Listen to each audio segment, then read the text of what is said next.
Le revenu, c'est comme l'air sous les ailes de l'oiseau. Et ce serait un droit civique s'il y avait un revenu de base. Bienvenue sur Terre. Aujourd'hui, chacun a un revenu, plus ou moins. Sinon, il ne pourrait même pas survivre. Mais sous quelles conditions? Comment chacun obtient-il son revenu? 4 Allemands sur 10 travaillent. Ce travail leur procure un revenu suffisant pour vivre. Presque 3 sur 10, en majorité les enfants et les jeunes, ont un revenu par leur famille. 2 sur 10 vivent de leur retraite ou de leur rente. Et moins d'1 sur 10 de l'assurance chômage ou de l'aide sociale. Tous les revenus sont le résultat de l'activité économique, mais 41% seulement sont le fruit d'un travail rémunéré. Tous les autres sont dits revenus de transfert, des revenus qui ne sont pas directement liés au travail. Alors pourquoi l'idée d'un revenu de base nous semble-t-elle si étrange? Ce qui semble étrange, c'est que le revenu de base est inconditionnel. Mais aujourd'hui, les conditions d'accès aux revenus sont-elles encore adaptées à notre temps? À moins de nous montrer tout à fait naïfs, il faut admettre qu'à l'avenir, le marché du travail ne pourra plus assurer l'intégration sociale de toute la population.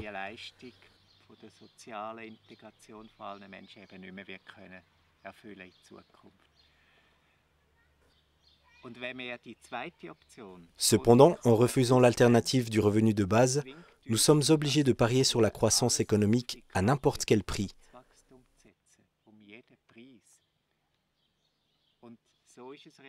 C'est d'ailleurs ce qui se passe dans la politique aujourd'hui. De l'extrême droite à l'extrême gauche, l'ensemble du monde politique en appelle à grands cris à la croissance économique. Ainsi, nous persistons dans une approche quantitative des problèmes et nous perdons toute chance de développer de nouveaux modèles d'organisation sociale d'une qualité supérieure.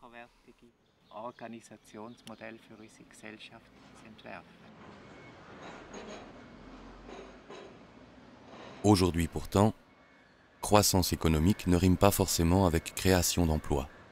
Sous le trait, c'est même plutôt le contraire.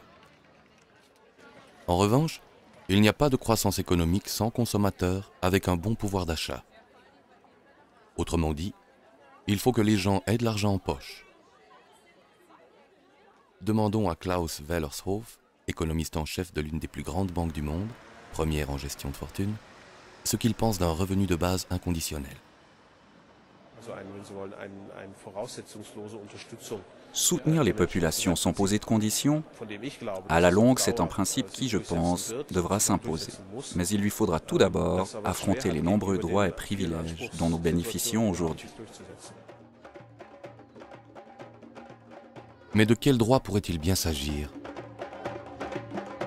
Du droit de préserver les places de travail, peut-être? Tous les politiciens le réclament. Mais pense-t-il vraiment au travail? Ou plutôt aux recettes fiscales? Ou bien s'agit-il de limiter le nombre de ceux qui vivent de l'aide sociale et pèsent sur le budget de l'État?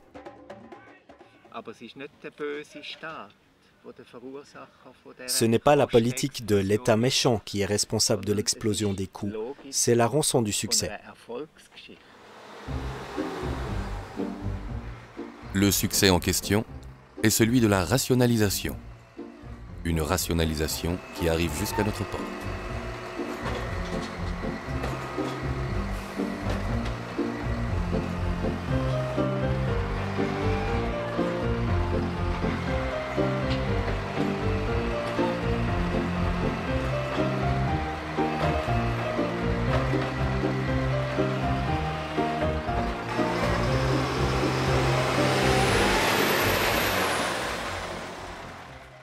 Et comment va continuer l'histoire de ce succès? C'est justement le sens de cette question. Elle se pose si on réfléchit aux revenus de base.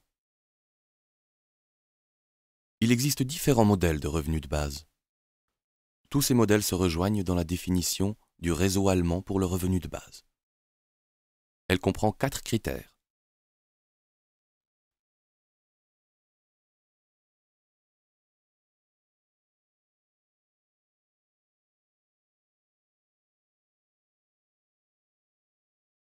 Mais gardons les pieds sur terre.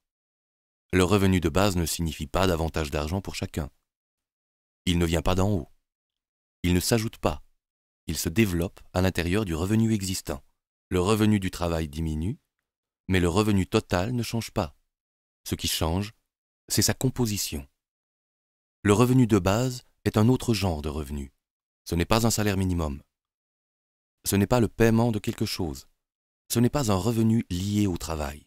Chacun touche le revenu de base, quoi qu'il lui arrive.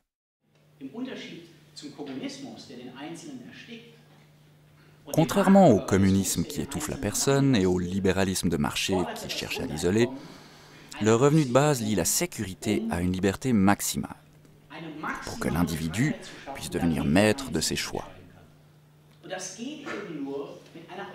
Le montant de cette garantie doit suffire pour pouvoir réellement refuser une activité rémunérée. La possibilité de refuser est une condition essentielle pour pouvoir négocier librement et à égalité. Tous ceux qui sont à l'heure actuelle tributaires de l'aide sociale ne le seraient plus avec le revenu de base, car ils remplaceraient les prestations sociales de l'État, jusqu'à hauteur de son montant. Ce n'est que dans le cas où des prestations sociales plus élevées que le revenu de base seraient nécessaires que la différence serait conservée. Seuls ceux qui ont aujourd'hui moins que le revenu de base auraient davantage d'argent en poche. Il s'agit d'abord des enfants et des jeunes, autrement dit des familles, ou alors des personnes ayant une retraite insuffisante. Il s'agit des travailleurs pauvres ou des indépendants qui s'appauvrissent en travaillant. Le revenu de base éradique la pauvreté et il stabilise les classes moyennes en les rassurant. Il supprime la peur des vieux jours. Ce n'est pas de l'argent que les uns donnent aux autres en leur faisant mauvaise conscience. Ce n'est pas une aide octroyée quand on est dans le besoin et dont on se sent redevable, mais une perspective, et pour tous. Le revenu de base ne part pas du principe que l'homme est bon. Il ne règle pas non plus tous les problèmes.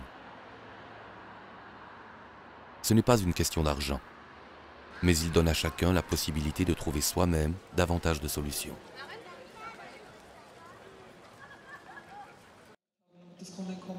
En Autriche, en Suisse et en Allemagne, le revenu de base est un enjeu que l'on discute sérieusement. Je crois que cela vient du fait que c'est le moment idéal. Il nous rend la dignité humaine. Et il n'est pas lié au bien-être social de la société. Il aurait un effet sur l'escalade des tensions sociales que nous connaissons aujourd'hui. Nombreux sont ceux qui ont un emploi, mais qui n'en veulent pas vraiment. On dit de cela, ces gens nous prennent nos emplois. Parce qu'en même temps, d'autres sont exclus alors qu'ils veulent travailler. Le jour où ce sera la décision de l'intéressé qui comptera, les choses vont bouger. Le plus intéressant dans ce système, c'est que je ne pourrai plus dire à la fin de ma vie que je n'ai pas pu faire ce que je voulais.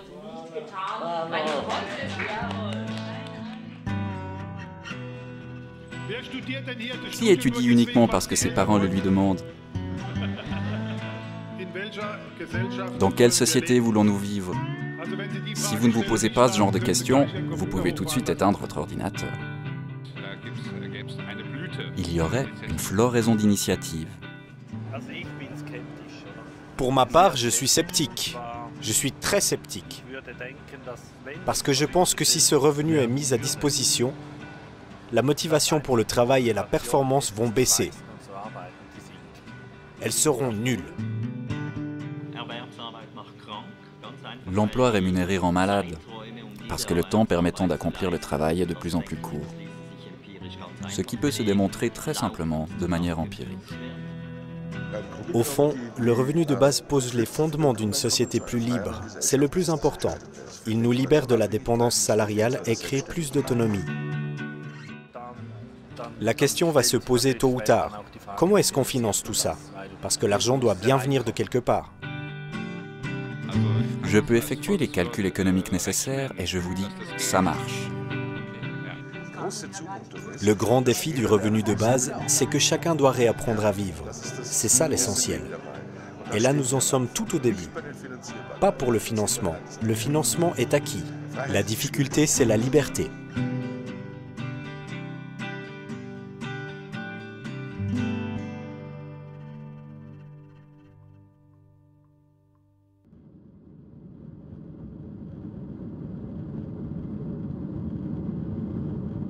des visions d'horreur. Le début du XXIe siècle n'en manque pas. Les journaux en sont pleins, et nous aussi. Le revenu de base n'est pas un thème abstrait qui nous renvoie au rôle de spectateur. C'est une question qui touche chacun, parce qu'avec ce revenu, chacun peut refuser de faire ce qu'il ne peut pas assumer, et ne faire que ce qu'il veut vraiment. Tout le monde resterait à la maison? Personne n'irait plus travailler? Tout s'arrêterait? Comme si c'était la grève? Et les cadres, en RTT permanente? Et le sens des responsabilités? Hors de vue? Plus personne ne rame? Plus personne ne bûche? Les universités désertes? Le revenu de base s'apprête-t-il toute motivation pour une qualification plus élevée? Pour entreprendre une formation supérieure? Sans contrainte, personne ne développerait plus son capital humain? Alors qu'aujourd'hui déjà, on manque de personnel qualifié. Que va devenir notre économie? Ce qui me révolte le plus, c'est le fait qu'au fond, personne ne se demande plus à quoi l'économie est censée servir. C'est un domaine de la vie en société qui est censé assurer notre existence, produire et mettre à notre disposition des biens qui nous sont utiles. Mais cette façon de voir a complètement disparu. Aujourd'hui, l'économie fonctionne en circuit fermé. Elle poursuit d'autres objectifs qui n'ont pratiquement plus rien à voir avec la vie humaine, qui peuvent même détruire la vie humaine.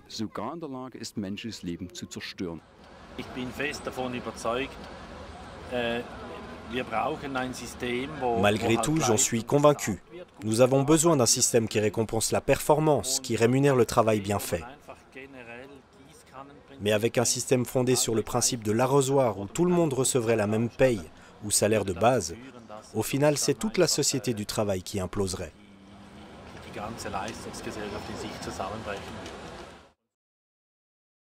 Pour l'année 2001, les prestations payées en Allemagne. 56 milliards d'heures de travail rémunérées.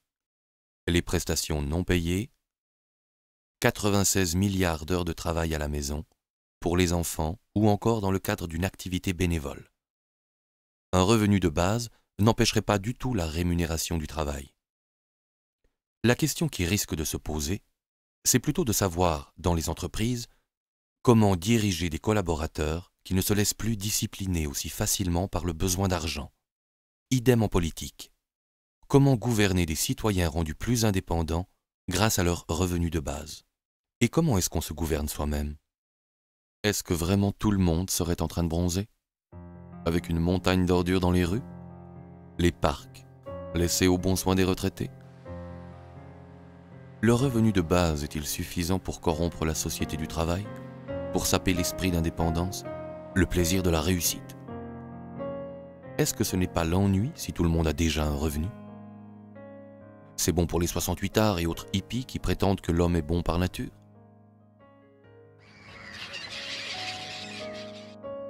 Mais l'homme est aussi un animal, qui, plutôt qu'un revenu de base, préférerait un terrain de chasse. Attendons plutôt de voir ce que les nouveaux marchés vont nous rapporter. Dehors, devant la porte. C'est comme ça pour beaucoup de nos semblables qui ne peuvent passer à table. Le revenu de base rendrait-il les hommes plus proches? Ou bien creuserait-il encore plus le fossé de la société à deux vitesses? Pour les uns, les emplois lucratifs, une formation à prix d'or, la gestion sans entrave du capital, tandis que les autres s'arrangeraient avec leur revenu de base, peuplant leur temps libre de rêves et de hobbies, tout en gagnant un petit supplément avec des boulots à 2 €, et ne seraient plus en travers du chemin pour les choses importantes. On peut aussi dénaturer le principe du revenu de base. Par exemple, en fixant un montant tout juste insuffisant pour vivre, tout en éliminant l'ensemble des prestations sociales. Dans ce cas, tout le monde est obligé de travailler, sans convocation personnelle, et à des salaires comme en Chine, sans que le fait d'avoir un revenu de base ne permette de les refuser. Enfin, et si on complique les paiements à l'infini, en instituant des régimes particuliers, des calculs de compensation et des conditions à vérifier. Et on reviendra à peu près à la situation actuelle, mais en pire.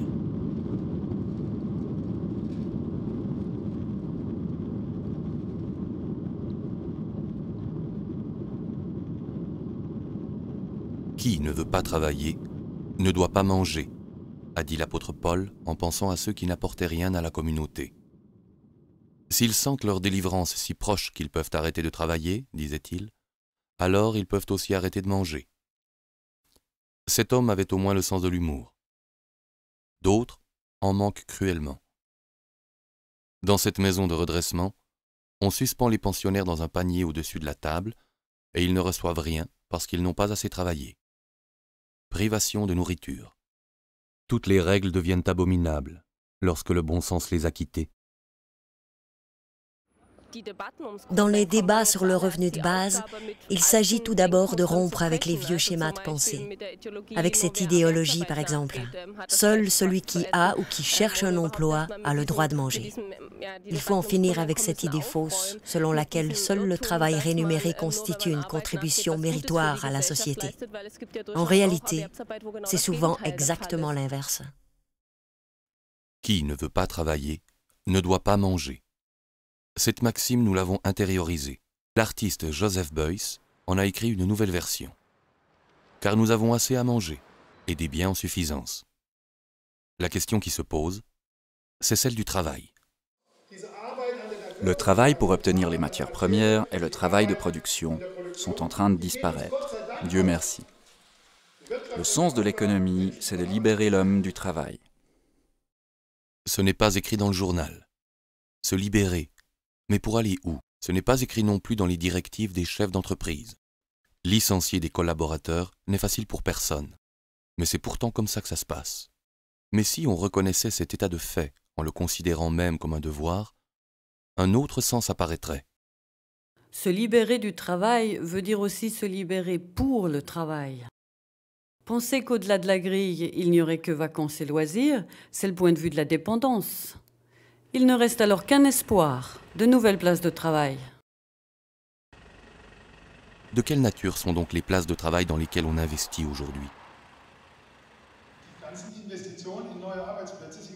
Tous les investissements dans de nouveaux postes de travail sont en même temps des mesures de rationalisation. On y développe des méthodes pour économiser des emplois. Jamais un patron ne vous dira « Comment puis-je faire pour créer plus de travail ?» La tâche de l'économie, c'est de satisfaire des besoins. Efficacement, comme chacun le fait aussi. Elle n'a donc pas pour tâche de créer du travail. Et en face de cette réalité, on observe que chaque être humain porte en lui ses propres objectifs et son travail, et qu'il les abandonne parce qu'il ne peut les convertir en argent.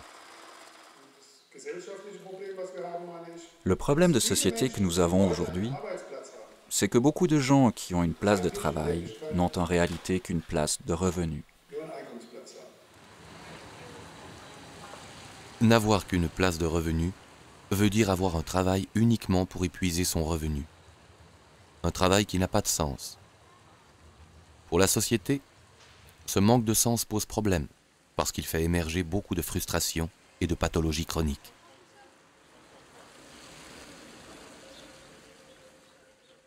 En Allemagne, 12% des salariés se sentent tout à fait à leur place. Cela fait un peu plus d'1 sur 10. Plus de la moitié, 54%, sont plus ou moins insatisfaits de leur travail, mais apprécient néanmoins ses bons côtés. Enfin, 34% sont clairement mécontents de leur travail. Autrement dit, 1 sur 3. Ce qu'on appelle conflit du travail est en fait un conflit du revenu. Et dans les conditions du travail, on se bat contre la privation de travail. Car mon travail, c'est moi. Mais il ne peut y avoir de droit à un travail qui m'oblige. Il n'existe pas de droit à être obligé de faire quelque chose, comme il n'y a pas non plus de droit à être acheté. Le droit au travail ne peut signifier que le droit d'exercer une activité choisie, que personne ne peut octroyer ou enlever. Un tel droit au travail suppose un droit au revenu. C'est un comble. On a du travail et il y a une agence de l'emploi, mais pas d'agence du revenu. Ce jeune homme veut dire qu'il a beaucoup de travail, mais pas pour autant un revenu. Quel effet pourrait avoir un droit au revenu sur la société? Le sociologue suisse Uli Meder nous donne quelques indications.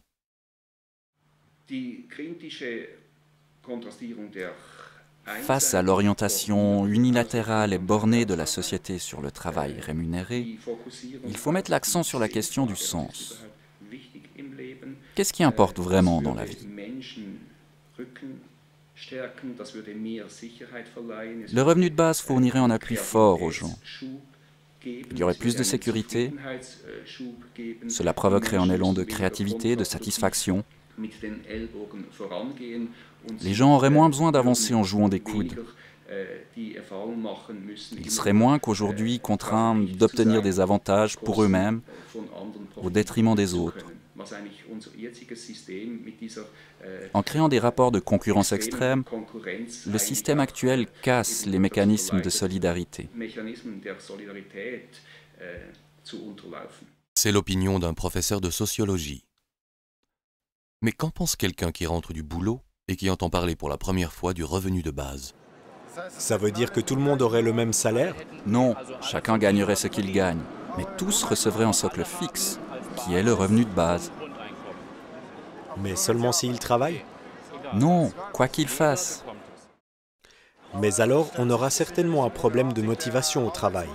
Si je dispose de toute manière d'un salaire de base garanti, pourquoi irais-je encore travailler? Mais pour vous, ça serait comment? J'irais volontiers travailler. Rester à la maison n'est pas une solution. J'aime mon travail, je le fais volontiers. Mais il y a sûrement des types qui n'iraient plus travailler. Si vous aviez un revenu de base, est-ce que vous iriez encore travailler? Spontanément, environ 60% répondent « oui », comme avant. Environ 30% répondent « oui », mais plus à plein temps. Ou encore « je ferai autre chose ». Et environ 10% répondent ouvertement « d'abord dormir et ensuite on verra ». Voyager, s'occuper des autres, reprendre des études. Si on instaurait un revenu de base, pensez-vous que les autres continueraient à travailler? Environ 80% répondent « non ». Probablement que la majorité ne serait plus motivée pour aller travailler. C'est quoi un travail pour lequel il faut se faire motiver? Sans doute pas le travail que l'on fait pour soi-même. Pour celui-là, on se motive tout seul. Quelle est la motivation pour le travail? Là, ce sont des enfants qui travaillent. Tout à fait normal, à une certaine époque. Et nous, on continue à acheter. On ne sait pas très bien, la marchandise vient d'Extrême-Orient. C'est là-bas qu'est exécutée aujourd'hui une grande partie de ce qu'on appelle les sales boulots. Ou alors, si c'est chez nous, on aime bien avoir des gens qui viennent d'ailleurs. De temps à autre, il peut se faire qu'il manque des papiers, des contrats et la sécurité minimale.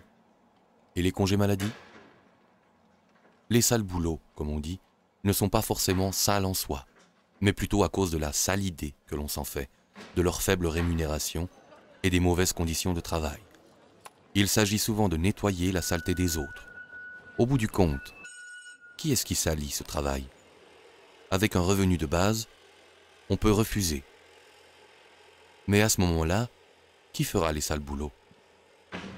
Il y a 3 possibilités.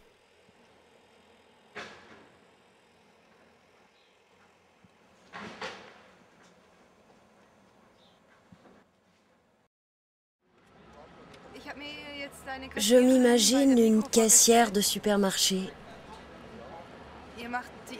Elle ne prend certainement pas plaisir à son travail. Si elle avait un revenu de base, est-ce qu'elle irait encore travailler? Posons la question à cette caissière. Oui, personnellement, je n'arrêterai pas de travailler. Parce que je ne peux pas imaginer que je reste à la maison sans rien faire, même si j'ai ce truc de base de 1 000 €. 1 000 €, c'est un chiffre comme ça. Ça pourrait être plus, ou moins. D'abord, honnêtement, ça ne me suffirait pas. C'est pourquoi on l'appelle revenu de base. Cela devrait suffire pour le minimum vital et une intégration dans la société. La plupart des gens voudront gagner plus, comme aujourd'hui. Mais revenons-en à la caisse. Pas vraiment un métier de rêve? Évidemment, on pense toujours au travail à la caisse. Mais on a affaire avec un tas de gens et tout dépend de comment on se sent soi-même. Personnellement, je suis quelqu'un de très ouvert. Je n'ai pas de problème et au fond, je me trouve très bien ici. Dans un sens, ça ne changerait pas grand-chose. Je ne supporterais pas de ne pas travailler. Je m'ennuierais trop.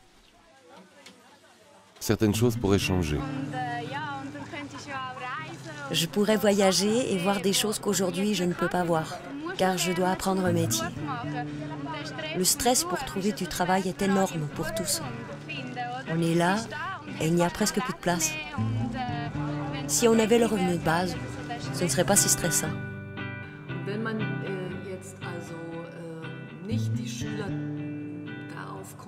Et si on ne conditionnait pas les élèves pour qu'ils trouvent à tout prix la place qui leur convient dans la vie professionnelle? Une place qui n'existe plus pour tous depuis belle lurette. Je veux dire, cette situation mensongère dans laquelle nous nous trouvons aujourd'hui.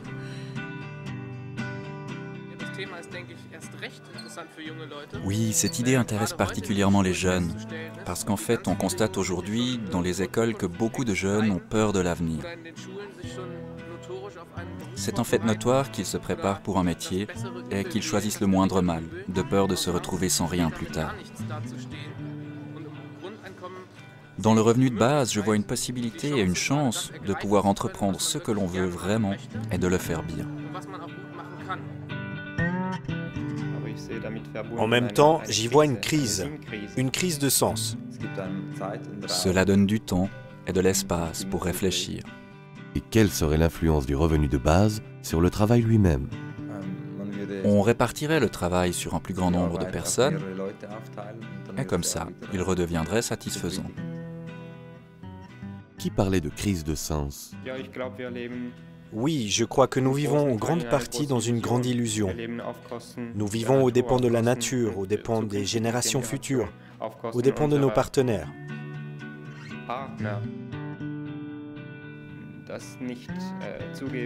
Nous ne voulons pas savoir que d'autres bossent pour nous. Cette dépendance mutuelle, cette fraternité de fait, si je ne la reconnais pas clairement, j'en suis redevable envers mes semblables. Voilà pour la fraternité.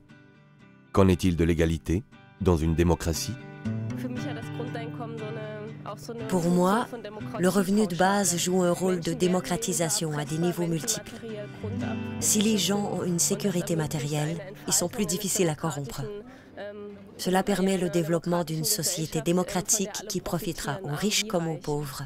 Qu'en est-il de l'art? Même quand je ne crée pas physiquement une œuvre, je continue néanmoins à travailler. C'est là la grande difficulté pour un artiste. Pour créer une nouvelle œuvre, vous n'êtes pas payé pour le temps que vous mettez à vous inspirer de la vie. Il y a le temps réel passé au studio à faire une pièce, mais comment tu te finances pour être en situation d'inspiration? La vie, c'est une forme d'art. Et pour une future maman? Ce serait génial. Je pourrais m'investir comme je le désire dans l'éducation de mon enfant, sans avoir mauvaise conscience.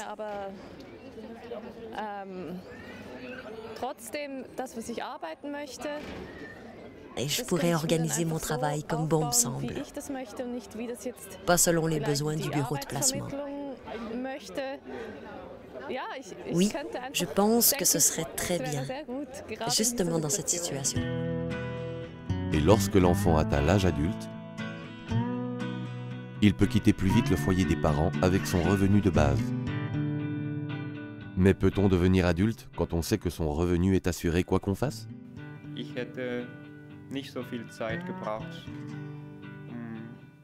Je n'aurais pas eu besoin d'autant de temps pour faire ma rébellion.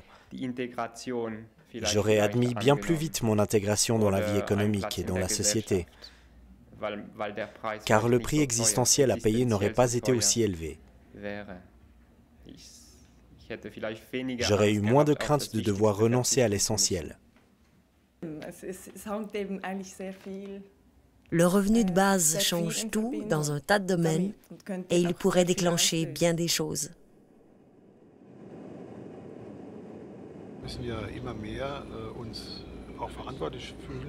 Nous devons de plus en plus nous sentir responsables de tout ce qui se passe sur notre planète. Nous ne pouvons pas nous isoler dans le monde actuel tant il s'est rétréci. Il est décisif que les hommes puissent tout d'abord faire la démarche intellectuelle de la séparation entre travail et revenu. Réaliser intérieurement cette séparation, se dire « j'ai un revenu pour pouvoir travailler » et non pas « je travaille pour avoir un revenu ».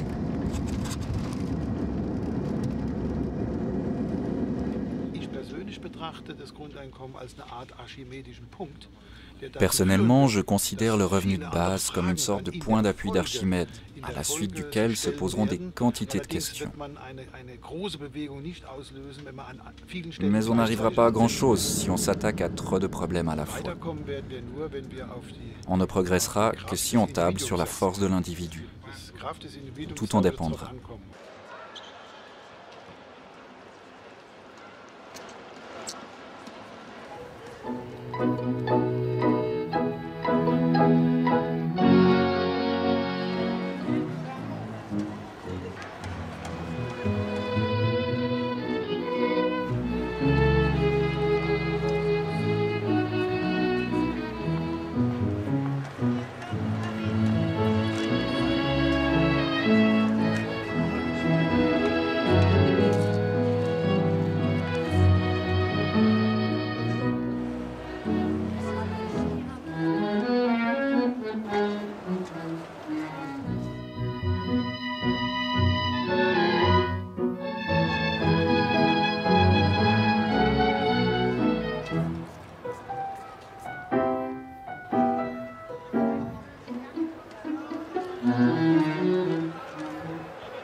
Thomas Paine est un théoricien des droits de l'homme et l'un des pères fondateurs des États-Unis d'Amérique.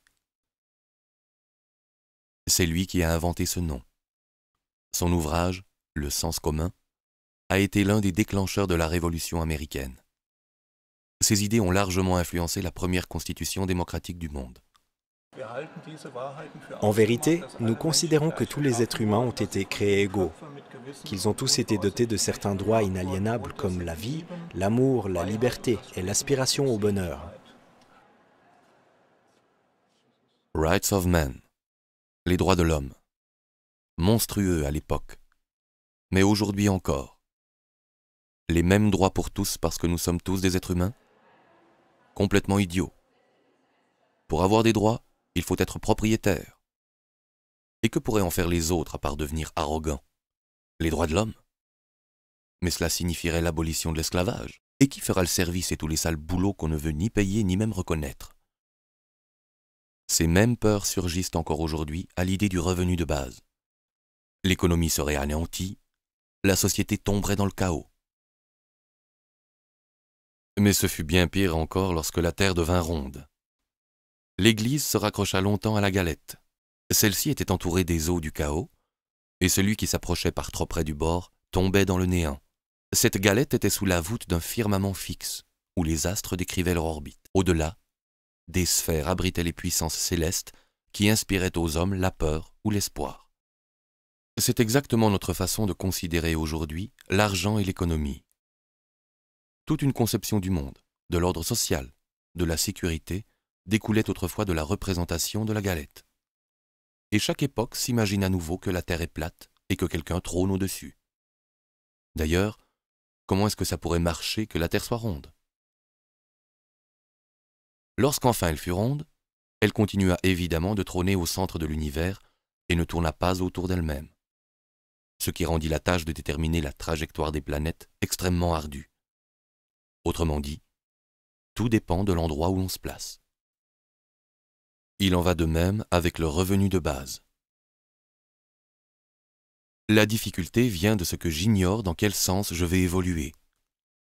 J'arrive très vite à la limite de la compréhension si je prends comme point de départ la société actuelle et que je la considère comme un système immuable, reposant sur les idéologies bien ficelées qui me sont familières. Tout devient beaucoup plus simple si ma démarche part de l'être humain et du devenir. Chaque système est en soi cohérent et ne peut pas basculer de lui-même dans un nouveau système. Seul l'homme en est capable. Voler a été durant des millénaires pour l'homme une utopie, et ce n'est pas faute d'avoir essayé. Aujourd'hui, cela va de soi. Un autre exemple, le droit de vote. Une société peut-elle fonctionner si chacun y met son grain de sel?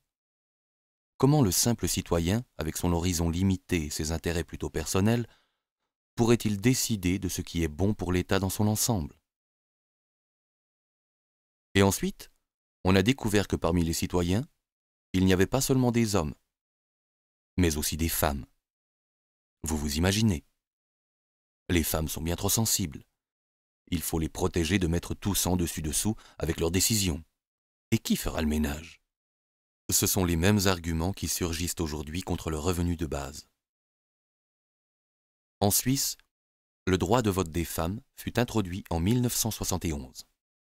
On était allé sur la Lune 3 ans auparavant. Peu de temps avant ce bouleversement, personne ne pensait que ça pouvait marcher de s'opposer ainsi au pouvoir établi. Mais ce qui n'aurait pas dû fonctionner, fonctionne aujourd'hui très bien.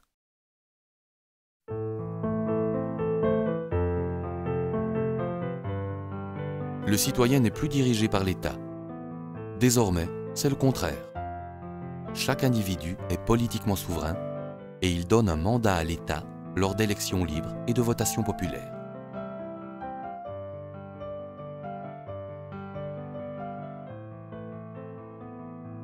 Le travail n'est plus seulement dicté par le marché du travail et l'homme seulement soumis à l'économie.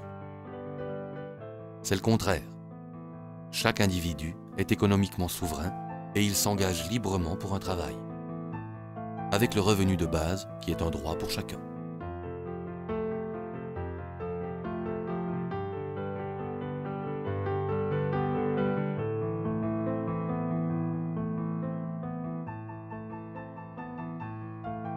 Thomas More était Lord chancelier du roi d'Angleterre Henri VIII.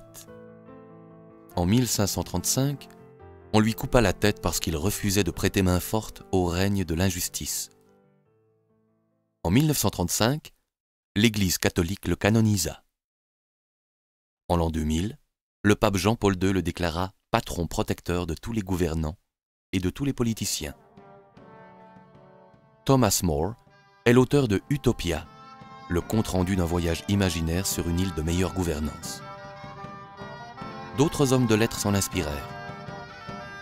Depuis la parution de ce livre, on parle d'utopie, ou topos, veut dire le non-lieu, le lieu que l'on n'a pas encore trouvé ici et maintenant sur Terre, à part dans mon imagination.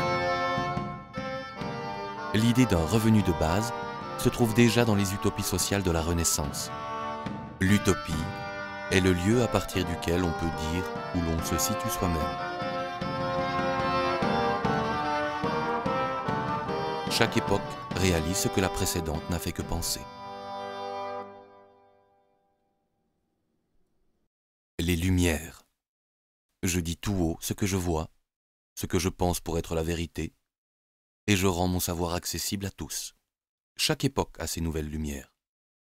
De quoi s'agit-il?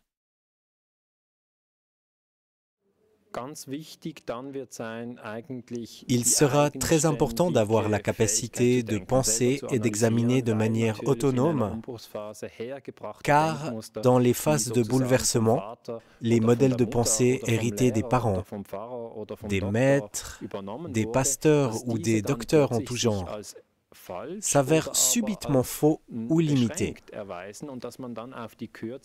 Il faut alors rapidement élaborer un nouveau modèle de pensée et le consolider.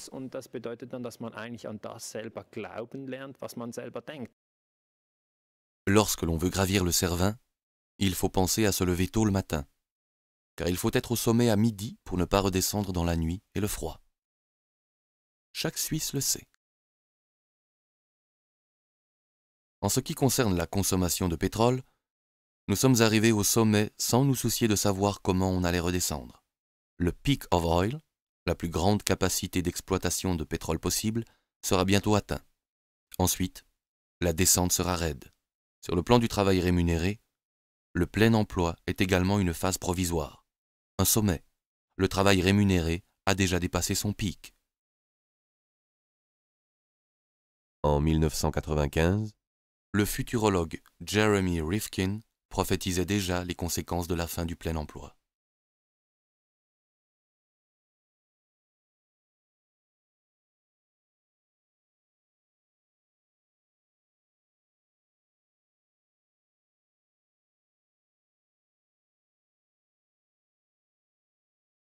Les pronostics de Rifkin sont controversés, mais ils ne sont pas sans fondement.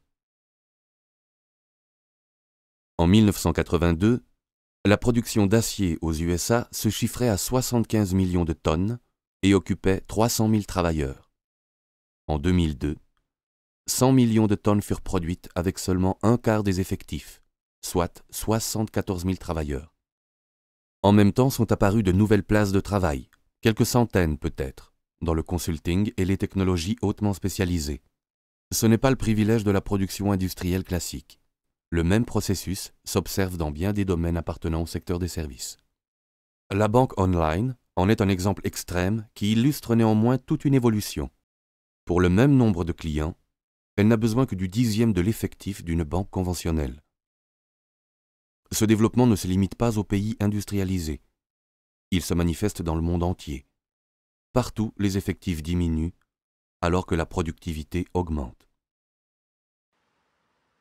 Là où le travail ne devient pas culture du travail, tout devient monoculture. Ce qui vit est la limite de la rationalisation.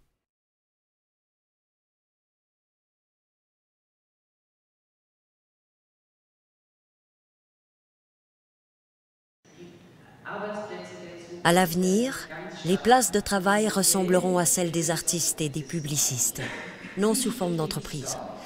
Alternativement, beaucoup, puis peu d'argent. Beaucoup, puis peu de travail. Seul, puis en équipe. Et la plupart du temps, à durée déterminée et à la maison. Les temps nouveaux exigeront qu'on se laisse plus mener par la haine et la peur, mais qu'on réalise ses visions les plus hautes de la meilleure manière possible.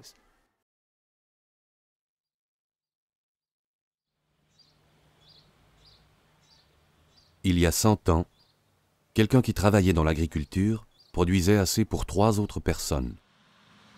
Aujourd'hui, un agriculteur produit assez pour 120 personnes. Pourquoi?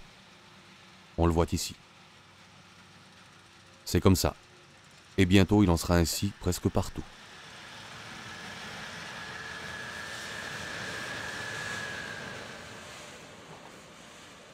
Aujourd'hui, un seul ouvrier fait tourner 100 fois plus qu'il y a 100 ans. C'était le but des générations qui nous ont précédés. Quel est le but aujourd'hui? Que tout continue dans le même sens et que la marche en avant soit un retour en arrière pour toujours plus d'humains? Un retour à la peur de nos ancêtres pour la survie, comme si nous n'avions pas besoin de nouvelles idées? Aujourd'hui, l'innovation technique semble aller de soi. Il en va cependant tout autrement de l'innovation sociale. Faut-il pour cela que la barque fasse naufrage?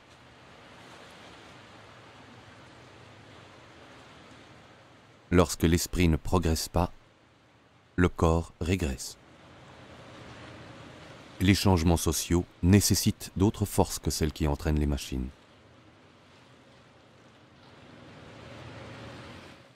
Dans le sillage du progrès, le social tangue.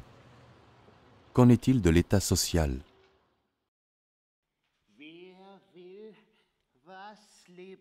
Pour reconnaître et décrire quelque chose de vivant, il faut d'abord en extraire l'esprit.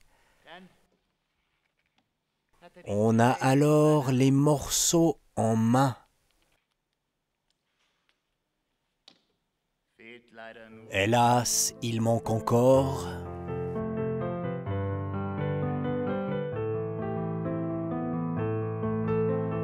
le lien spirituel. Je ne vous comprends pas très bien. Tous ces propos me rendent bête, comme si ça moulinait dans ma tête. C'est ce qui se passe lorsque tout devient plus simple, grâce à encore plus de formulaires et encore moins de collaborateurs. Si le contrôle et la méfiance étaient les moteurs qui font avancer une société, alors l'Allemagne de l'Ouest aurait absorbé l'Allemagne de l'Est. Que se passe-t-il avec la justice? Et pourquoi chaque doigt de ma main a-t-il une longueur différente? Une performance a-t-elle vraiment besoin d'une contre-performance? Le malentendu commence lorsqu'on croit aller au travail pour soi-même, parce qu'on en retire un revenu. Pourtant, tout le monde a un revenu, car tout le monde en a besoin. Chacun est redevable des prestations des autres. Si le revenu était seulement lié au travail, il faudrait donner les plus hauts revenus aux machines. En fait, les hommes qui cèdent leur travail aux machines ont tout de même besoin de revenus.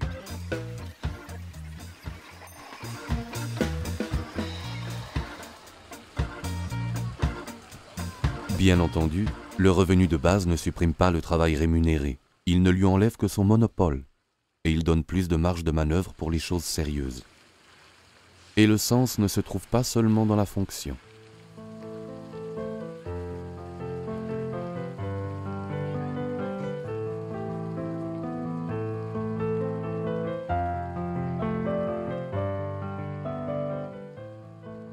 Il y a bientôt 50 ans, en Suisse, une machine à laver coûtait 3 550 francs.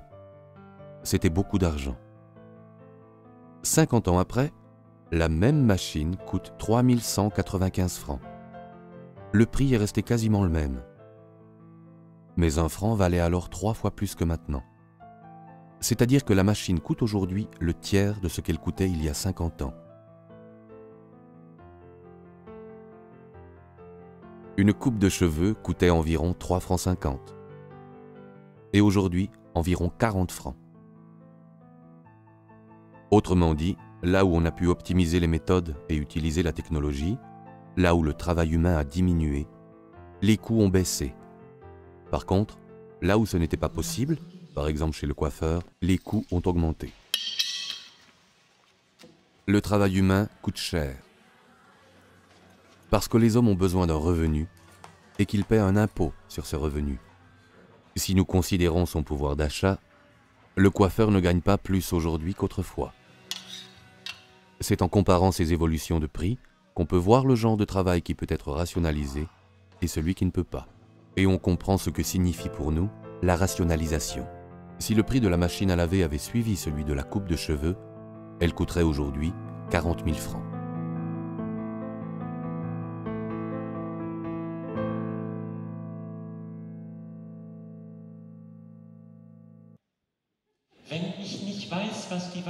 Si je ne connais pas toutes les charges dont la machine à laver m'a libéré, à part qu'elle lave mon linge, je ne peux pas savoir non plus si le revenu de base a le caractère d'une impulsion culturelle. Il y a 212 ans, dans son ouvrage Agrarian Justice, Thomas Paine réclamait déjà un revenu de base.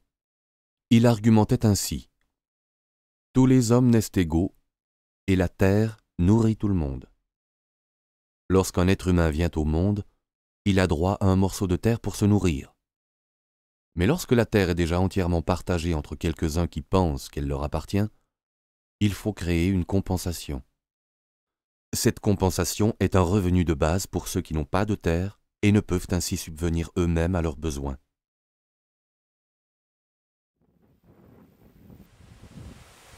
Mais depuis, le vent a tourné. Même celui qui possède la terre ne peut plus subvenir à ses propres besoins. Cela va mieux pour tout le monde si je ne dois pas construire moi-même mon tracteur et si mon champ ne sert pas seulement à mes propres besoins. Car le fruit de mon travail est toujours pour les autres. L'autosuffisance signifie que je fais pousser mes propres légumes et que je vis de ce que je peux produire. Ce qui, dans nos pays, ressemble à une production vivrière, n'en est pas une à proprement parler, mais plutôt un terrain d'expérience. Notre vie dépend de ce que les autres produisent. Tout mon travail est accompli pour les autres et tout ce dont j'ai besoin a été produit par d'autres. C'est avec l'argent que cette interaction fonctionne. La valeur produite par le travail se concrétise lorsque le fromage est payé par l'acheteur.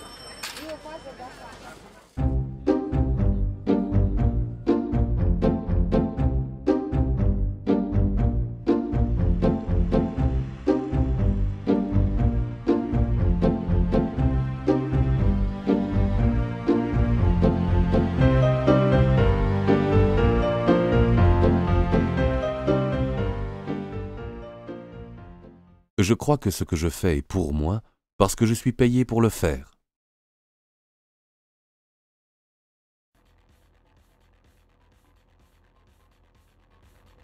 En enfer, il y a un bon repas et de fort longues cuillères. Chacun en prend une.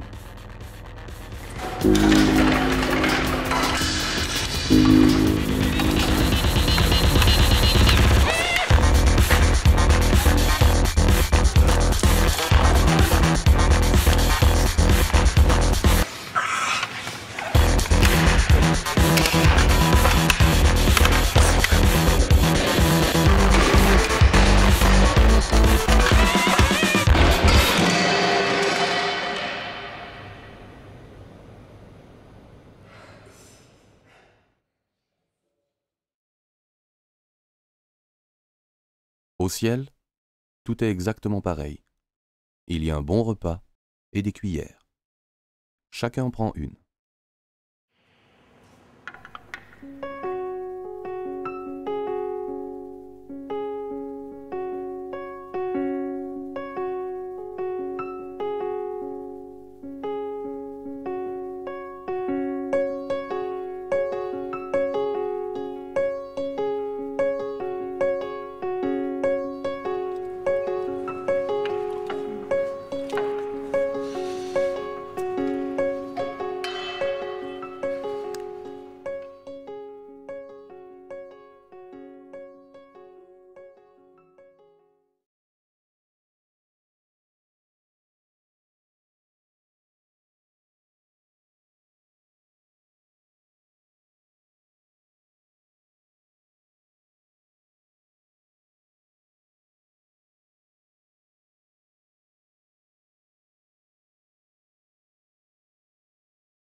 Avec ce changement de paradigme, c'est une honte de faire mordre la poussière à celui qui travaille pour moi et qui ne peut pas vivre de son travail.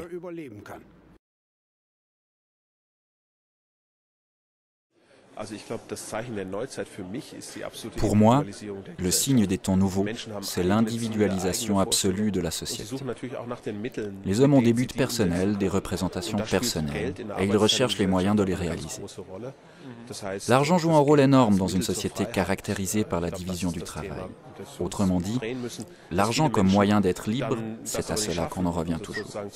Mais beaucoup de gens ne parviennent ni à éviter l'esclavage de l'argent, ni à poursuivre leur réelle aspiration à la liberté. C'est le côté tragique et aussi ironique de la situation présente. Devenir l'esclave de l'argent, qu'est-ce que cela veut dire? C'est mesurer chaque action à l'aune de l'argent. Comme si l'argent était la valeur en soi et qu'il fallait toujours en avoir plus. Prendre toujours plus de pouvoir sur l'argent des autres et sur leur espace vital. Les esclaves de l'argent réduisent les autres en esclavage par la valeur qu'ils donnent à l'argent. Avec le revenu de base inconditionnel, une partie de la totalité de l'argent servirait, par décision démocratique, à donner à chacun les moyens de sa liberté. L'homme serait roi et l'argent à son service. Est-ce que cela créerait aussi de meilleures conditions pour la situation globale? Absolument. Cela créerait la possibilité de faire ce qui est nécessaire dans le monde. Les gérants de fortune nous disent que le grand problème, c'est qu'il y a des masses d'argent, trop d'argent. En même temps, il y a presque partout des surcapacités de production. Et nous avons un chômage qui ne fait que croître, alors qu'il y a partout des travaux non exécutés. Il y a donc beaucoup de choses que l'on peut et doit changer d'urgence, si l'on ne veut pas sombrer dans une catastrophe globale.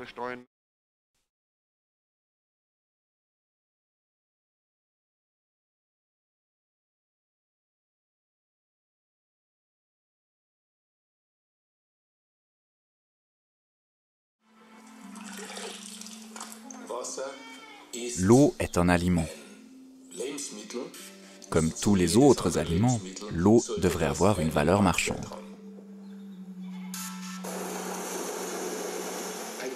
Un enfant qui meurt de faim aujourd'hui est un enfant assassiné.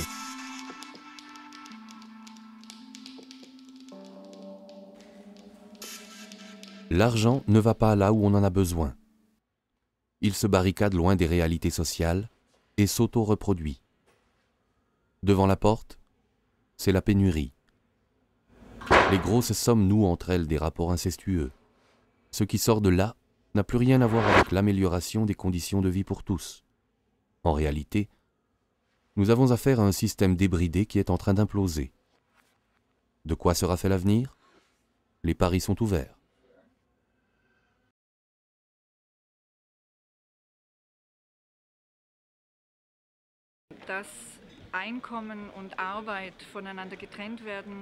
La réalité nous montre toujours plus clairement que le revenu doit être séparé du travail.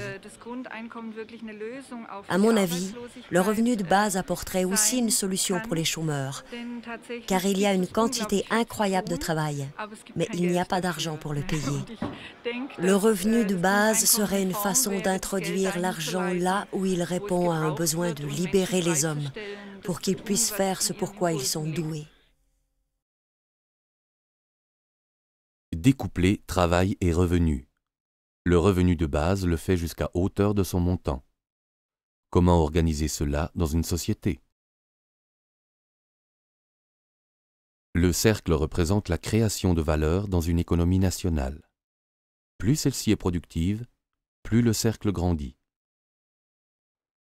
Par création de valeur, on entend la somme de tous les biens et services produits et vendus dans le pays pendant une année. Cette création de valeur se compose d'une partie publique et d'une partie privée. La moitié environ de la valeur créée va à l'État par le canal des impôts et autres prélèvements obligatoires. De cette manière, nous payons nos écoles, notre police, nos prestations sociales, ainsi que tous les services assurés par l'État. Ce sont des prestations qui ne sont pas à la charge de l'individu, mais que nous voulons financer en commun, des prestations qui font l'objet d'un mandat démocratique. En Suisse, pour l'année 2005, cette quote-part de l'État représentait 36%. En Suède, 56%. En Autriche, exactement la moitié de la valeur créée dans le pays. En Allemagne, 47%. Qu'en serait-il avec le revenu de base? Pour tous les salaires versés par l'État, le revenu de base ne signifierait qu'une autre manière de verser l'argent. Car l'État obtient déjà l'argent par l'intermédiaire des impôts. Aujourd'hui aussi, c'est avec l'argent des impôts que l'État paie ses employés, les fonctionnaires et les ayants droit des prestations de transfert. Pour tous ces revenus, le paiement d'un revenu de base ne demanderait qu'un changement dans la comptabilité. Pour les revenus privés, l'argent pour le revenu de base n'est pas encore dans les caisses de l'État. Il faut d'abord qu'il arrive à l'État par voie fiscale, avant d'être distribué sous forme du revenu de base. La quote-part de l'État augmente alors sensiblement. Cela signifie-t-il encore plus d'État? Non, cela signifie moins d'État, moins d'inquisition, moins de mise sous tutelle, moins d'administration. L'État ne joue qu'un rôle d'intermédiaire, de fiduciaire et de garant du droit au revenu de base. Mais les impôts vont augmenter. De quel impôt pourrait-il s'agir? A priori, il semble plus simple de prendre l'argent chez ceux qui gagnent le plus. C'était déjà l'idée de Milton Friedman, économiste. Financer une sorte de revenu de base par l'impôt sur le revenu. Les ménages nécessiteux auraient reçu un impôt négatif sur le revenu. Après avoir été développé dans les années 60 et presque introduit aux États-Unis, son modèle domina les débats sur le financement d'un revenu de base jusque dans les années 90. Pour Milton Friedman, l'État social devait être svelte et libéral. 50 ans plus tard, on ferait donc reposer le revenu de base sur un avoir qui ne va qu'en diminuant, celui du travail rémunéré. C'est ce qui arrive aujourd'hui à l'État social. Toujours plus de chômeurs et toujours moins de masse salariale à imposer. L'augmentation de l'impôt sur le revenu augmente les charges sur le travail rémunéré. Le chat se mord la queue. Le non-sens de l'impôt sur le revenu, c'est qu'il frappe le travail et sape ainsi sa propre base.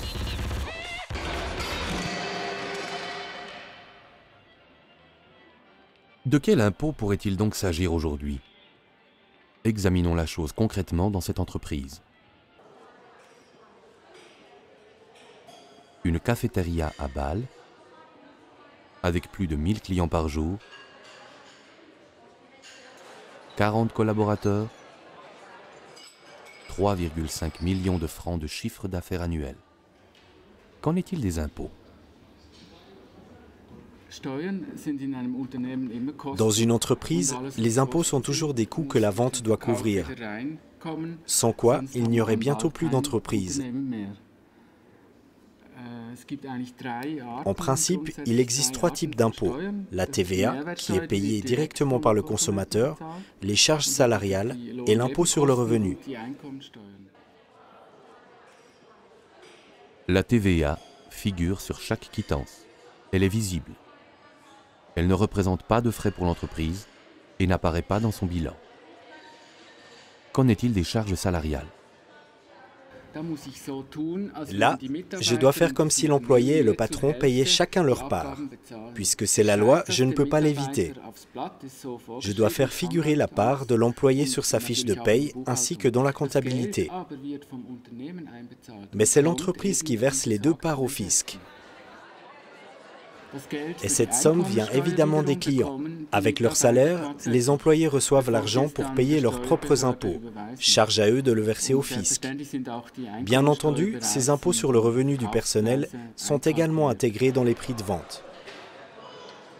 Qu'est-ce que je paye alors pour mon café au lait? Dans cet établissement, il coûte 5 francs 20.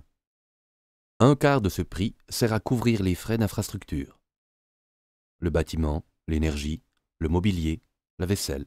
Un autre quart sert à payer les marchandises. Le lait, le café, et pour celui qui veut, encore un peu de sucre. La plus grande partie du prix sert à payer les salaires, le service, mais aussi le nettoyage et la gestion. Ensuite se rajoute la TVA, seulement 7,6% en Suisse. C'est un impôt qui n'est payé qu'au moment où le client achète et que tout le travail de création de valeur est récompensé. Mais si le plateau échappe au serveur, c'en est fini de la création de valeur. Même si, depuis les pâturages jusqu'ici, le café au lait a demandé bien du travail. Un café au lait renversé n'est pas un café au lait, et la TVA ne sera pas payée non plus. La TVA se situe à la fin de la création de valeur et figure bien en évidence sur la quittance. Mais il y a aussi des impôts invisibles, inclus dans le prix, qui ont été prélevés durant le processus de création de valeur. Dans les salaires, ce sont les impôts sur le revenu, les charges salariales et les charges sociales. Dans le coût des marchandises, il y a également des impôts, car il y a là aussi des salaires, notamment ceux qui ont été payés par les producteurs de lait, de sucre, de café et qui ont été intégrés dans les prix. Il en va de même pour les frais d'infrastructure. C'est toujours le consommateur qui paye, car c'est avec l'argent qu'il dépense que tout le reste devra être payé, y compris l'impôt. Je m'explique. Si tous les impôts étaient réunis en une somme invisible, comme la TVA, prélevée à la fin de la création de valeur, alors le fisc ne grignoterait pas la valeur des pommes vertes mais attendrait qu'elle soit mûre. Chacun pourrait alors voir à hauteur de combien il contribue aux finances et à la bonne marche de l'État. La démocratie se réaliserait à la caisse. À la caisse, tous les citoyens sont égaux.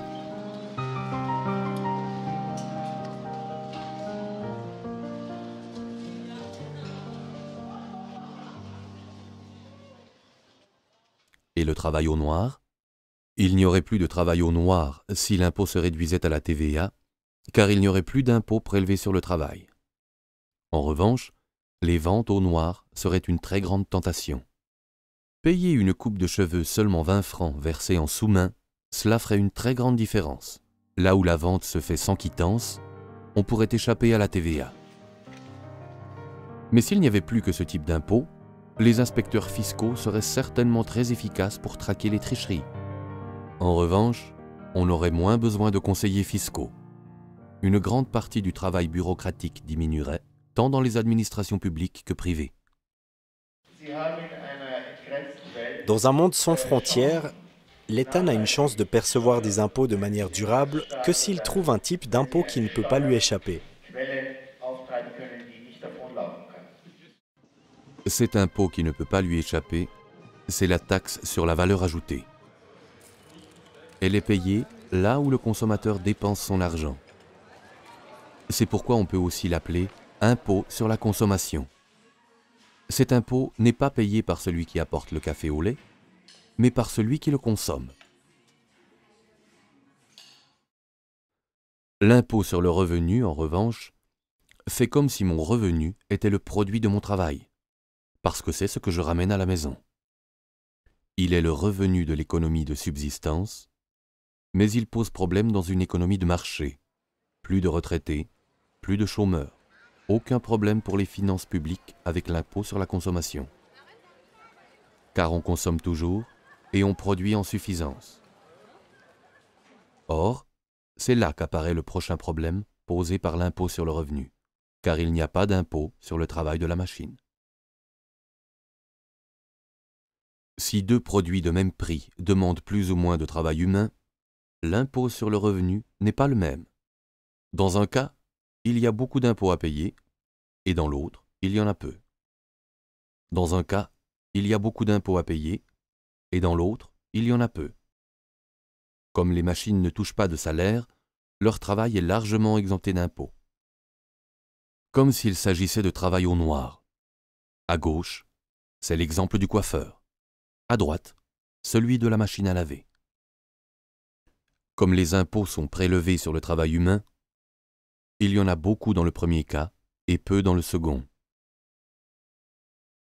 Par contre, si l'on considère la création de valeur de chaque produit sans les impôts et que l'on impose chaque produit au même taux de TVA jusqu'à obtenir le même montant total d'impôts, en vert, que le montant total d'avant, en rouge, le premier produit coûtera moins qu'avant et l'autre davantage.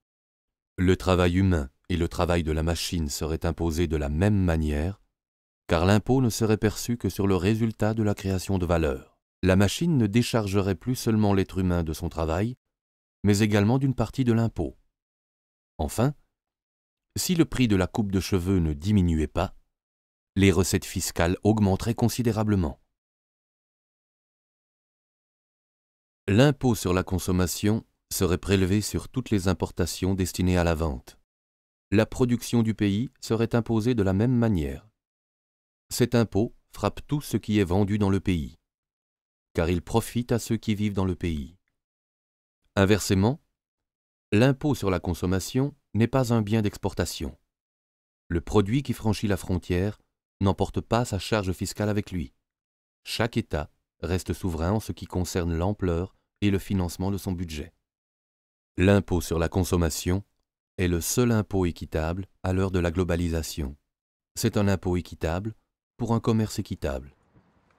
C'est ici que fut inventé l'impôt sur la vente. Voici la terrasse de Brühl, sur les berges de l'Elbe, à Dresde. Le comte Heinrich von Brühl a eu l'idée d'un prélèvement sur chaque vente dans le pays.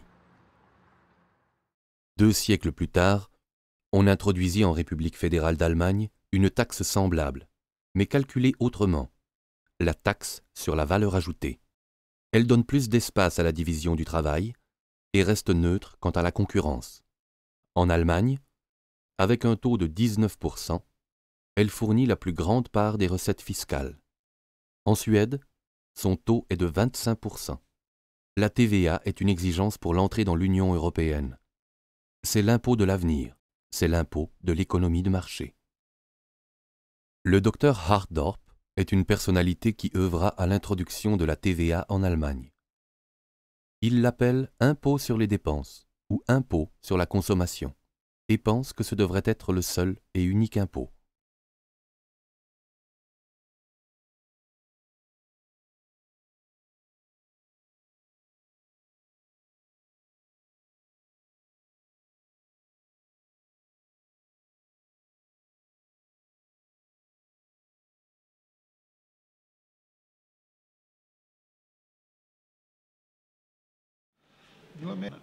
La TVA, comme impôt unique, ce serait la méthode la plus simple.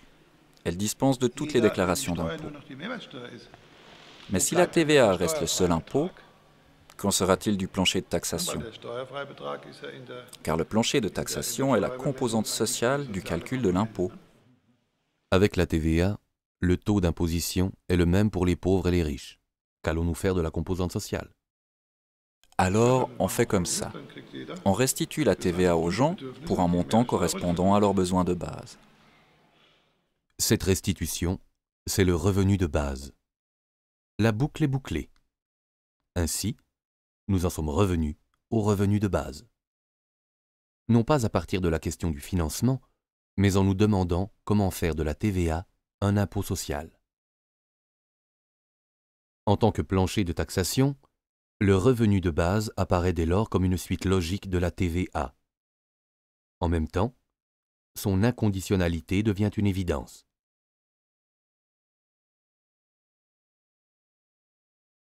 Faisons un rapide calcul. Admettons que le revenu de base soit fixé à 1 000 €, une somme due à chacun au titre de plancher de taxation et versée indépendamment des revenus. Celui qui ne gagne rien de plus dispose de 1 000 €. Les autres ont en plus leur revenu privé. Celui qui reçoit un salaire de 500 € aurait alors un revenu total de 1 500 €. Avec un salaire de 1 000 €, on obtient un revenu total de 2 000 €, etc. Dans cet exemple, chacun reçoit le revenu de base de 1 000 € comme s'il s'agissait d'un retour d'impôt. Quels seront alors les impôts que l'on paiera? Si l'imposition du travail disparaît, et si tout l'impôt est prélevé par la TVA sur le résultat de la création de valeur, le taux de celle-ci se situera vers 100%. La moitié du prix à la consommation ira alors au fisc. En payant un produit 10 €, on paye 5 € d'impôt. Celui qui dépense 1 000 € paye 500 € d'impôt. Mais comme il a reçu 1 000 € du fisc pour son revenu de base, en réalité, il paie moins 500 €. Plus exactement, il touche 500 € de l'administration fiscale. De même, sur les 1 500 € dépensés par un autre, la moitié, soit 750 €, va au fisc. Comme il a droit lui aussi à ses 1 000 € de revenus de base, il ne paie en fait que moins 250 €. C'est-à-dire qu'il reçoit 250 €. Une dépense de 2 000 € contient 1 000 € d'impôt, l'équivalent du revenu de base.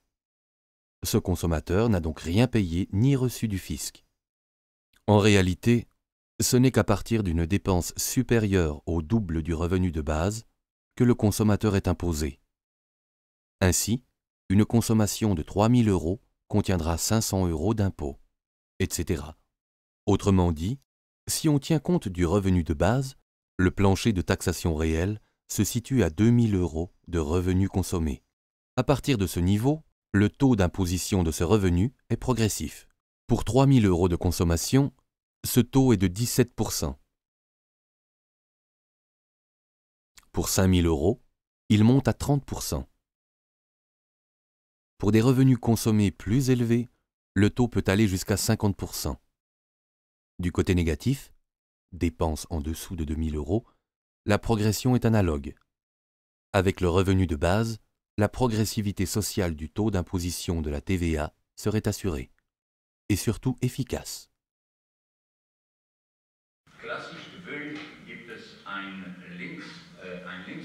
Un reproche classique de la gauche contre la TVA, c'est qu'elle est régressive. Comme il s'agit d'un impôt sur la consommation et non pas d'un impôt sur le revenu, les catégories modestes de la population contribuent proportionnellement davantage que les catégories aisées. Mais le fonctionnement actuel de l'impôt sur le revenu n'est plus du tout progressif. Les contribuables aisés ont toutes les possibilités de s'arranger avec le fisc ou de le contourner.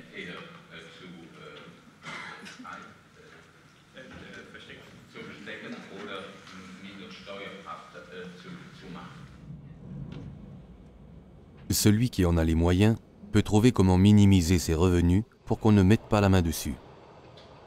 Celui qui n'a pas ces moyens ne peut que se soumettre.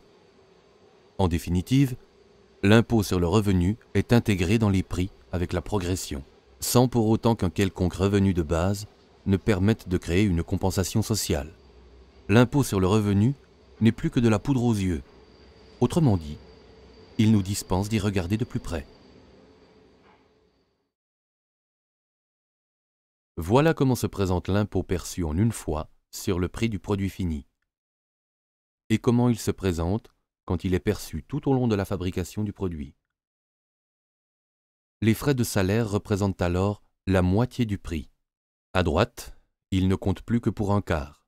À gauche, les salaires exercent une grande pression sur les coûts, parce qu'ils en représentent une grande partie. On licencie plus vite. On intensifie le travail jusqu'aux limites du supportable, et il n'y a pas de marge pour essayer autre chose. À droite, il y a moins de stress, plus de marge de manœuvre pour s'adapter aux fluctuations, voire engager un collaborateur de plus. C'est ainsi que la TVA exerce ses effets sur le travail. Le revenu de base va dans la même direction. Une partie du revenu de base est déjà couverte par l'impôt existant. L'autre partie, comme nous l'avons vu, fait certes augmenter l'impôt, mais revient à chacun à travers le revenu de base, y compris à ceux qui travaillent en amont, dans la production de biens intermédiaires ou dans des travaux d'infrastructure. L'impôt ne frappe que le produit fini, lorsque celui-ci est entre les mains du consommateur. Voici donc la composition du prix du café au lait lorsqu'il est servi au consommateur. Le tiers inférieur, les salaires, les marchandises et les infrastructures. Le tiers médian, le revenu de base, et le tiers supérieur, les autres prestations des administrations publiques. Du reste, tous les prix sont des revenus. Le tiers inférieur représente les revenus de ceux qui sont directement engagés dans la création de valeur. Le tiers supérieur représente les revenus des personnes qui travaillent à l'établissement des conditions cadres ou exercent des fonctions publiques. Le tiers médian est le prix du revenu de base pour tous. Dans ce restaurant, la charge salariale ne correspondrait plus à la moitié des coûts, mais à environ 1/6. Les collaborateurs et collaboratrices disposeraient néanmoins d'un revenu égal, à gauche après déduction des impôts, et à droite en comptant le revenu de base. Et le prix du café au lait est resté le même. Le revenu total reste le même.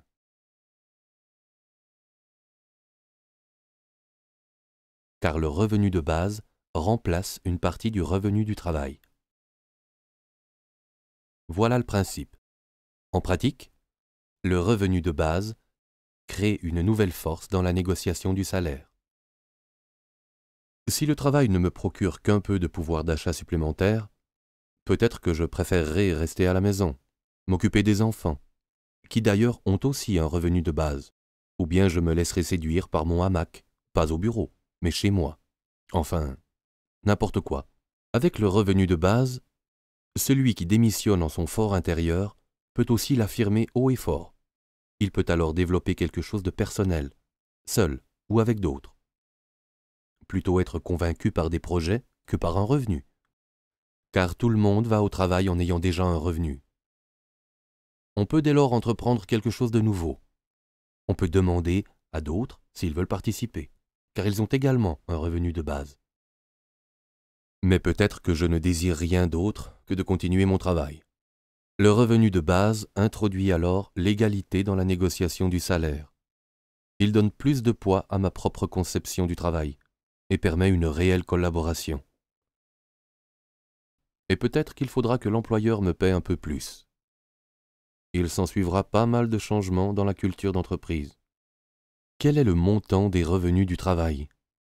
Cela fera l'objet d'une nouvelle négociation. Cette négociation présente de nombreuses facettes. Si dans une famille, seul l'un des partenaires ramène un salaire, les enfants ne rapportant que des allocations, alors l'autre partenaire a un revenu par son conjoint. Et les enfants aussi. Le revenu de base, à hauteur de son montant, casse la relation entre revenu et appartenance à l'entreprise ou à la famille. Ainsi, la démocratie parvient dans sa totalité jusqu'à l'individu. Le revenu de base est un facteur d'émancipation. Plus d'égalité dans la famille et plus de chances sur le marché du travail. Willi et Hans sont des collègues dans la même entreprise. Ils ont le même travail et le même salaire. Nous sommes en Suisse et avec 10 000 francs, on peut vivre bien. Encore cela dépend-il du nombre de personnes qui doivent en vivre. Hans a une famille, une femme et 2 enfants. En admettant qu'en Suisse, le revenu de base se monte à 2 500 francs et que les enfants en touchent la moitié, la famille toucherait le revenu de base de Hans, de sa femme et des enfants, soit un total de 7 500 francs. Auparavant, Hans devait gagner 10 000 francs, et maintenant il peut aller travailler pour un salaire de 2 500 francs. Le revenu de la famille reste le même. Willi vit seul. Ah oui, il a un chien, mais les chiens ne touchent pas de revenu de base. Avec son revenu de base, il a le même revenu total s'il travaille encore pour 7 500 francs. Conclusion. Maintenant, Hans est clairement avantagé sur le marché du travail. Car ayant une famille, il a un revenu de base important et bénéficie ainsi d'un pouvoir de négociation plus fort, sans que sa famille n'ait à en faire les frais. Comment va se passer la négociation des salaires? Il est illusoire de croire que des rémunérations complètement différentes puissent être versées pour un même travail. Il ne sera pas possible que le montant du salaire s'oriente exclusivement vers celui de Willi ou vers celui de Hans. Quelque chose de nouveau va en résulter. Le niveau de salaire se situera quelque part entre les deux, c'est-à-dire vers 5 000 francs. Même entreprise, même travail, même salaire. 5 000 francs pour Willi comme pour Hans. Mais Hans, avec sa famille, reçoit alors davantage qu'aujourd'hui, et Willi, malgré tout, un peu moins.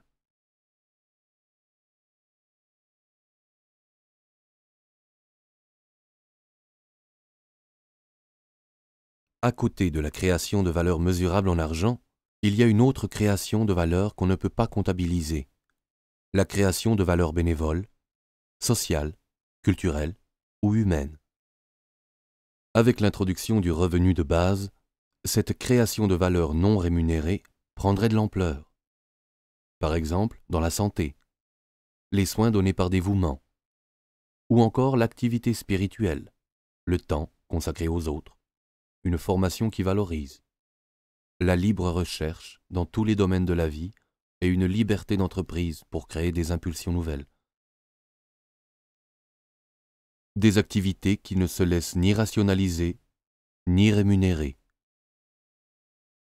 Le revenu de base nous laisserait du temps pour nous poser la question du sens de la vie. L'activité consacrée à créer de la valeur marchande irait-elle pour autant en diminuant? C'est possible, si l'on ne travaille que 2 jours par semaine pour se consacrer le reste du temps à une grand-mère qui d'ailleurs touche aussi un revenu de base. Avec l'automatisation généralisée que nous avons aujourd'hui, cela ne provoquerait pas une baisse de la production, sur la base d'une société plus saine, plus sereine, plus plus sûres d'elles et plus imaginatives, bien des choses trouveraient une nouvelle valeur.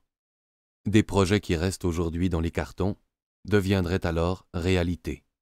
La dynamique économique en sortirait renforcée, ainsi que la création de valeurs mesurables en argent.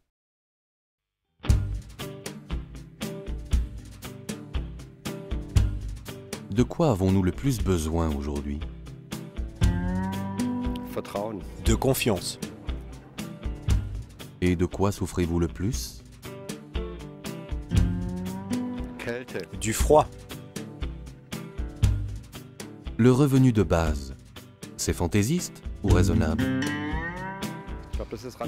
Je pense que c'est rationnel et économique. Pourquoi alors n'avons-nous pas encore de revenu de base? Il y a en nous une collision entre notre boussole intérieure et le problème devant lequel nous sommes. Nous ne parvenons pas à les concilier. Et comme nous ne sommes pas encore assez loin pour nous demander s'il y a quelque chose qui cloche dans nos convictions, pour nous demander si nos convictions sont encore adaptées à notre temps, nous nous accrochons à ce que nous avons. Tout est orienté, les écoles, les universités, tout, vers la société du travail. Nous ne pouvons renoncer à cette orientation. Au fond, il s'agit d'un symptôme. S'accrocher à de vieilles conceptions dans une situation nouvelle comme celle que nous vivons maintenant est symptomatique du fait que ces vieilles conceptions nous ont déjà lâchés.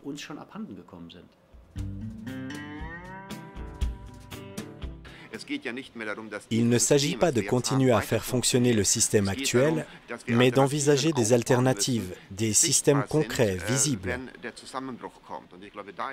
En ce sens, l'idée du revenu de base, même si nous commençons à la réaliser sur un plan régional, représente une alternative que je considère comme excellente, parce qu'elle propose un ordre différent, mais pas quelque chose d'incongru ni d'irréalisable.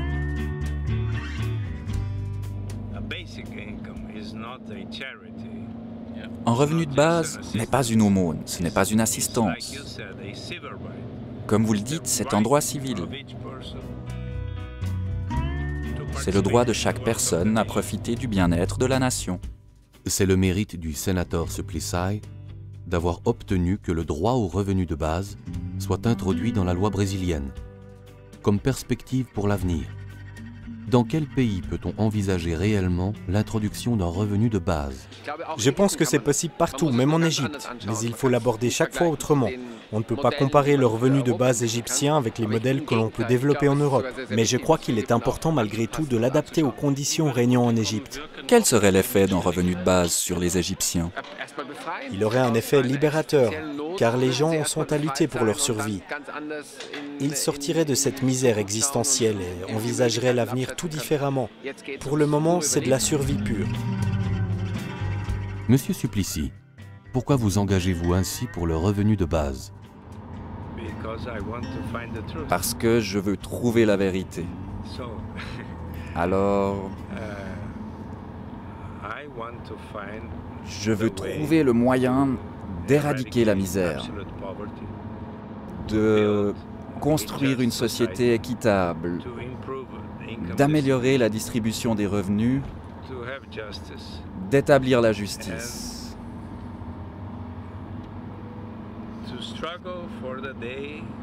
Je veux lutter jusqu'au jour où les hommes pourront tous se mettre à la table de la fraternité, comme l'a dit Martin Luther King dans son discours.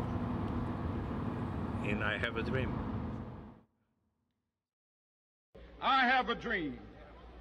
I have a dream today.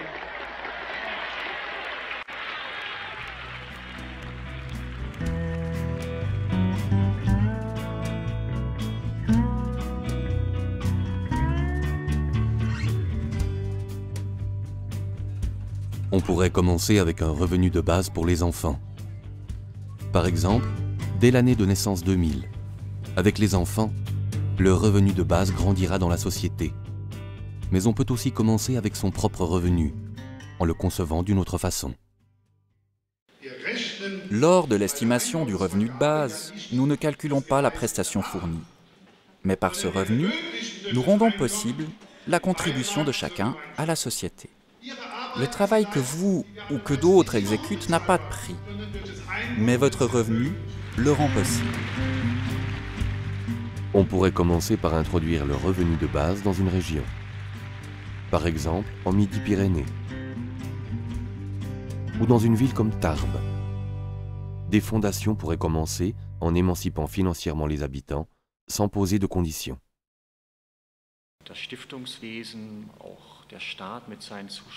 Les fondations, de même que l'État et ses subventions, sont là pour financer une vie culturelle autonome et des œuvres sociales. Mais l'individu, entrepreneur social ou culturel, n'est guère au centre des préoccupations. Ce sont des projets, des demandes de financement qui doivent obéir à des structures, à des critères. L'individu comme tel n'est pas pris au sérieux. C'est précisément ce que ferait le revenu de base. Prendre l'individu au sérieux. Le plus souvent, on rétorque que précisément, on ne peut pas faire confiance à l'individu, qu'en général, il ne connaît pas son propre potentiel et ne fait rien de son propre chef.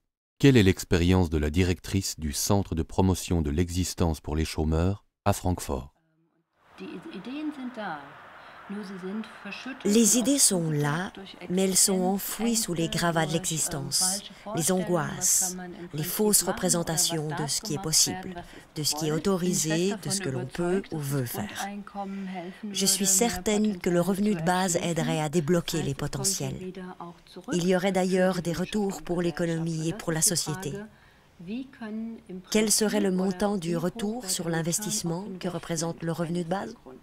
Je pense qu'il serait très important. Mais alors, il faudrait qu'on commence avec cet investissement. Mais l'investissement profite à tout le monde, même à ceux que je n'aime pas.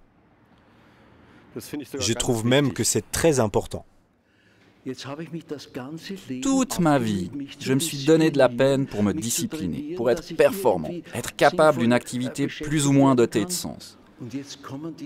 Et les voilà donc qui se ramènent, ces jeunes gens qui n'ont aucune discipline. Et c'est à ceux-là qu'on devrait donner de l'argent. Mais c'est un scandale. À mon sens, c'est ce sentiment qui se cache derrière le refus du revenu de base. Mais comme ce n'est tout de même pas très chic de mettre cet argument en avant, on dit « Mais comment allons-nous le financer ?»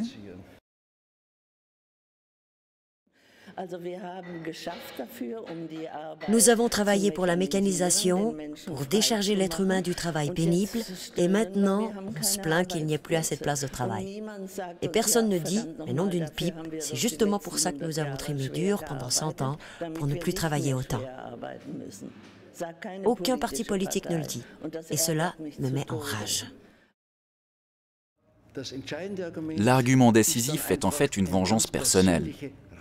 Il ne faut pas que ce soit mieux pour les autres que ça ne l'a été pour moi. Et cet esprit de vengeance est torpillé par le revenu de base. Mais alors, si je peux me débarrasser de cet état d'esprit, je ne fais pas seulement quelque chose pour le revenu de base, mais aussi pour ma propre santé et pour mes facultés d'être social.